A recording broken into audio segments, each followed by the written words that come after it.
La première fois que j'ai dû écouter ce genre de musique, c'était en fin de compte par l'intermédiaire du disque de Steve Waring et Roger Mason, qui était NG, je crois, où il le jouait à deux guitares, et ça m'avait déjà titillé, tu vois.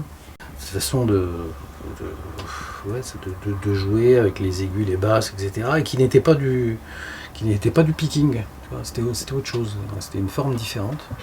Ça m'a incité à aller voir, un peu aller voir ailleurs, quoi. Enfin d'approfondir cette écoute.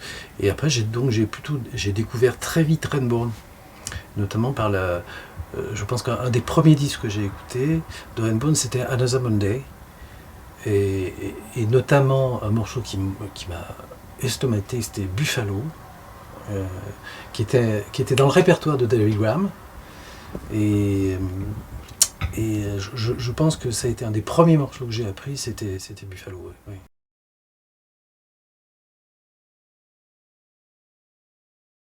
Le format musical était très différent du picking, qui était une basse alternée, hein, essentiellement sur la tonique et la tierce, plus la mélodie, parfois évidemment agrémentée d'accords, qui était où il y avait des morceaux très très très intéressants, hein, et très très jolis, mais il y avait quelque chose qui était très contraint, et dans cette forme musicale du folk baroque, il y avait quelque chose qui était très très différent, très très ouvert, quoi.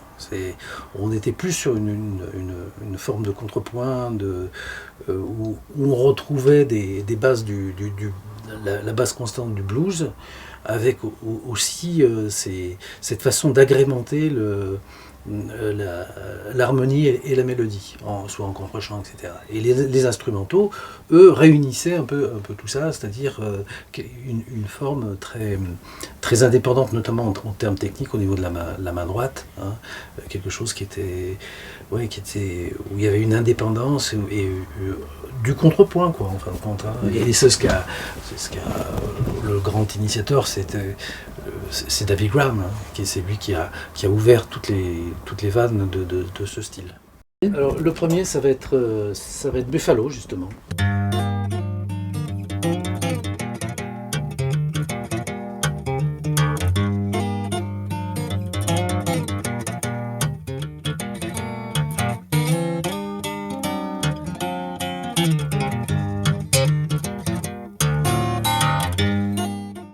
Tu vois, on entend vraiment la ligne de basse avec une mélodie au-dessus, mais quelque chose qui vient pas s'aligner, quoi. C'est assez percussif, ça sent comme le blues. Carrément, ouais, carrément. Ben, ça c'est un blues, ça. Là, tu vois, on l'entend. Et avec une part d'improvisation.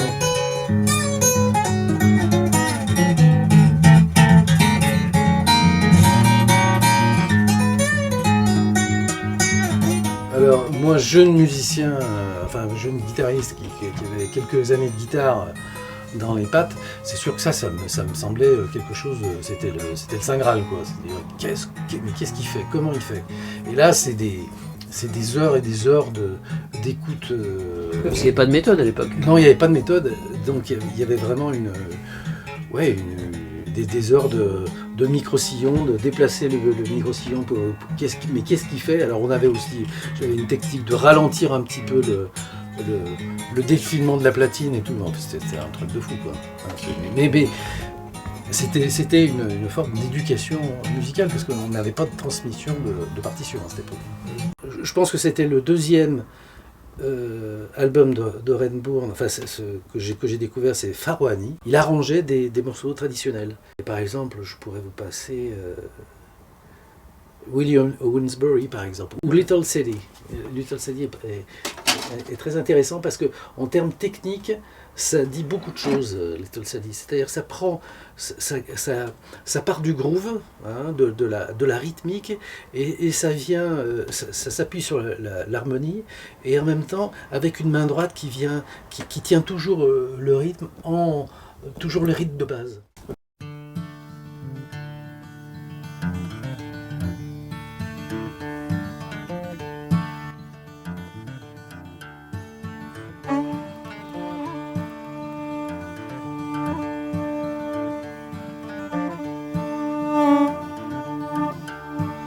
out last night to take a little round. I met little Sadie and I blowed her down.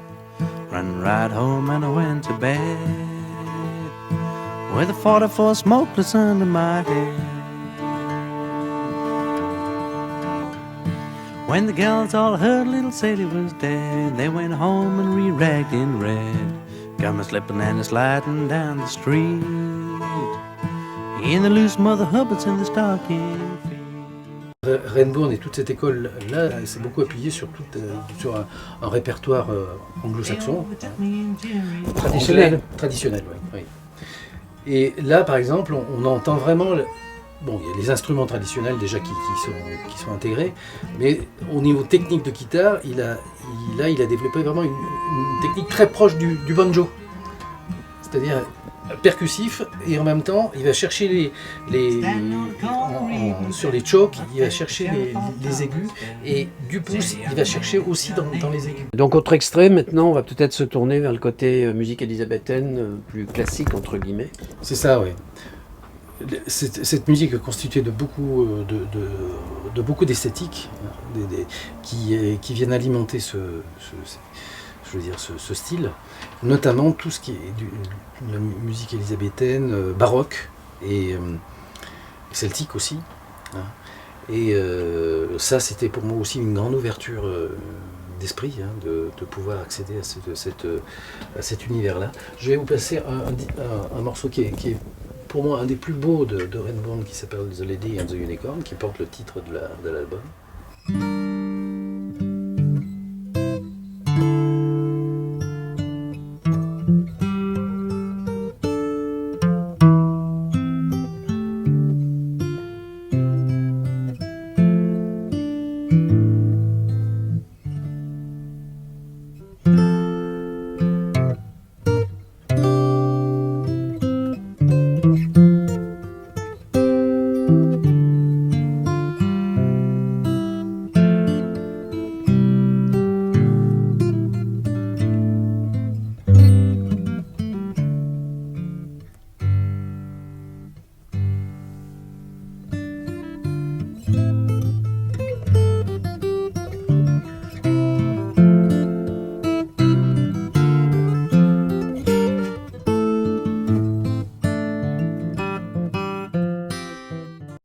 Gros travail de son.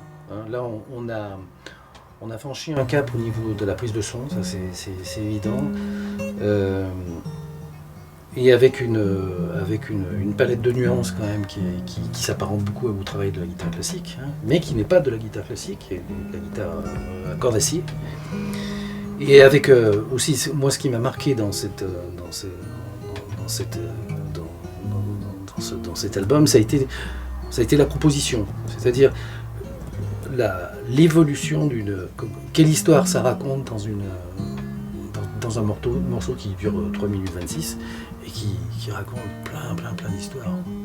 Là, on est plutôt dans la musique élisabéthaine, et là, on va aller plutôt dans la musique traditionnelle c'est un morceau de Carolan, et qui est, alors, la particularité aussi de ce style, c'est le travail sur l'open tuning, c'est-à-dire qu'on ne joue pas dans l'accord initial de la guitare qui est mi, la, ré, sol, si, mi. Mais là, par exemple, ce morceau-là, il est en sol. Donc la basse est en ré, sol, si bémol, ré.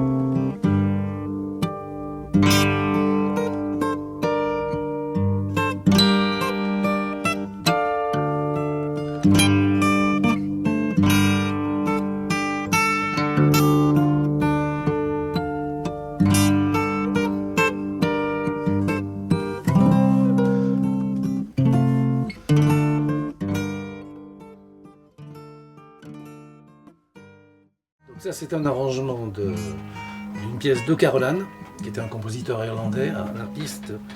Et là, on peut vraiment entendre toute l'arrangement, la qualité de l'arrangement. Hein. Un autre moment qui a été très important pour moi aussi, musicalement, dans ce parcours, ça a été l'association John Renbourn-Bert Jansch. Alors c'est deux compères qui se sont rencontrés dans les années 60. Ils ont vécu une année ensemble et à la suite de cette année, ils ont enregistré un album qui s'appelle After the Dance et qui, pour moi, est vraiment aussi un disque emblématique et fondateur de ce style-là. Deux personnalités différentes, absolument.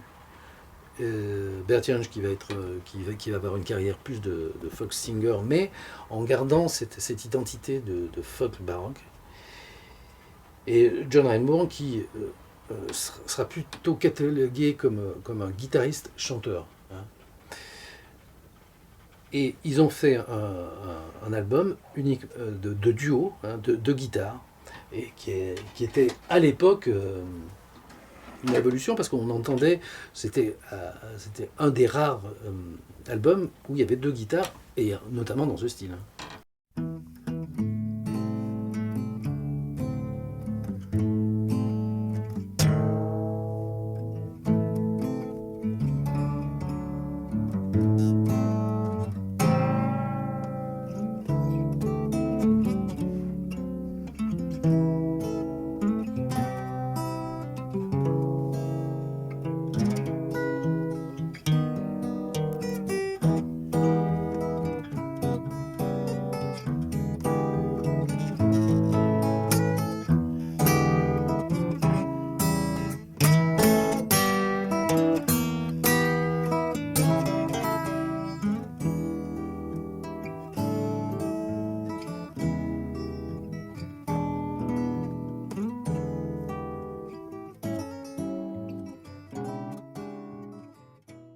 Alors ça, ce qui est très intéressant là-dedans, c'est la façon dont ils attaquent comme des marteaux leurs cordes. Et puis c'est aussi le style de ce qu'ils font, c'est-à-dire que c'est du jazz. Et c'est un autre aspect de ce style, c'est un autre univers, blues, musique élisabéthaine, musique celtique, musique baroque et jazz, avec une dimension d'improvisation et évidemment la notion de duo. On a l'impression que c'est très écrit. Ça veut dire qu'il oui, c'est écrit, la base est écrite, mais ils improvisent beaucoup. On va bouger.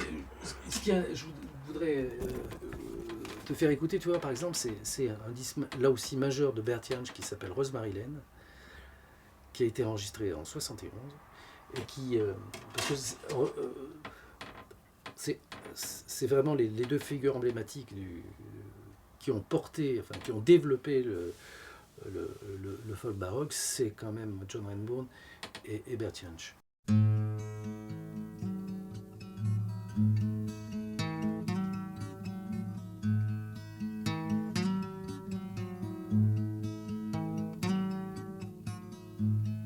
When I was in service in Rosemary Lane, I won the goodwill of my master and the dame, till the sailor came there one night to land. That was the beginning of my misery.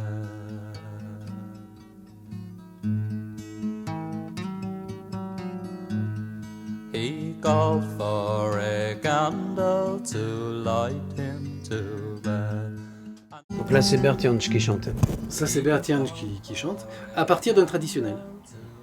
Donc on entend cette composition, cet arrangement, hein, et comment la voix vient se poser sur un arrangement où il y a à la fois une ligne de basse, un groove, un arpège, et en même temps plein de notes qui viennent enrichir la voix, qui vient se poser. D'ailleurs, le mot folk se justifie tout à fait dans ce sens-là, dans le sens où c'est quelque chose de progressiste, c'est-à-dire qu'il y a une interprétation des musiques traditionnelles, mais avec une forte personnalité que chacun donne à ça. On n'imagine pas l'influence qu'a eu Bert Jansch envers un nombre impressionnant de compositeurs pop, rock et folk aussi américains, notamment américains.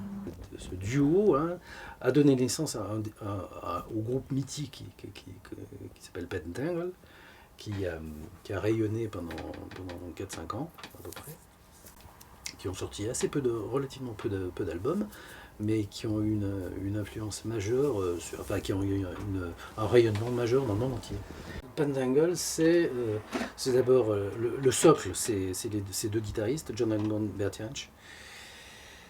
Au milieu, il y a Jackie McShee qui vient chanter. Bert Jansch chante très souvent, très souvent. Parfois, Renbourn aussi fait du contre-chant, etc. Mais essentiellement, c'est Jackie McShee et Bert Jansch. Bert Jansch qui va faire plus la partie groove accompagnement, et Renbourn qui va agrémenter, qui va faire une deuxième guitare. Et surtout, ce qui est très intéressant, c'est la partie rythmique. Une batterie, une contrebasse. Ils ont eu un répertoire vraiment essentiellement au début de musique traditionnelle, et puis ils ont tiré progressivement vers de la composition et quelque chose de plus original. Et je peux vous faire écouter par exemple ce qu'on écoutait hier, Reflection, de voir comment sur le même disque il peut y avoir de la musique traditionnelle et quelque chose de très moderne en termes de composition et d'arrangement.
Donc là, on pourrait être presque dans un festival de jazz. Ah, carrément, oui. Il y a une dimension essentiellement sur la partie rythmique où là vraiment il y a un groove qui est de jazz, quoi, de faire tourner comme ça. Et bon, après il y a toute une phase où il y a de l'improvisation, où Renbourn prend un solo, tu vois, c'est vraiment très ouvert, quoi, très moderne. Quand on écoute ça maintenant, on pourrait dire oui, c'est un groupe qui pourrait jouer actuellement, quoi. Il n'y a pas de... c'est pas typé en termes temporels, quoi. Ok, donc merci pour cette découverte du folk baroque. Donc on voit qu'à travers les influences blues, élisabéthaine, presque classique, contrepoint, jazz, c'est une musique extrêmement riche dont le point d'attache c'est quand même la guitare au départ. C'est ça, oui. Je pense que c'est un style qui se rattache à l'instrument, à la guitare folk, ce qu'on dit les guitares folk, quoi. Et ce traitement, ouais, de cette esthétique très particulière.